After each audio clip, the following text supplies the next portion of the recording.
ಬಂದಿಲ್ಲ ಅಂತ ಬೈಬೇಡಿ ನೀವು. ಸುತ್ತಮುತ್ತ ಗಿಡ ಮರ ಉಳಿಸಿದ್ದೀರ ತಾವು. ಬೆಂಗಳೂರಲ್ಲಿ 40 ಡಿಗ್ರಿ ಬಿಸಿಲು, ಆಚೆ ಹೋದ್ರೆ ನಮ್ಮ ಕೈ ಕಾಲು ಆಫು ಬಾಯ್ಲು.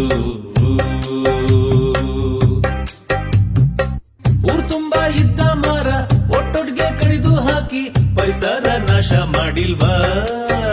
ಎಲ್ಲ ಗುಡಿಸಿ ಗುಂಡಂತ್ರ ಮಾಡಿಲ್ವಾ? ವಾರಕ್ಕೆ ಒಂದು ದಿನ 1 ಕ್ವಾರ್ಟರ್ ಕಮ್ಮಿ ಕುಡ್ದು 1 ಮರ ಬೆಳೆಸೋಕಾಗಲ್ವಾ? ಕುಡ್ದಾಗ ಅದ್ರ ಕೆಳಗೆ ಮಲ್ಕೋಬಹುದಲ್ವಾ?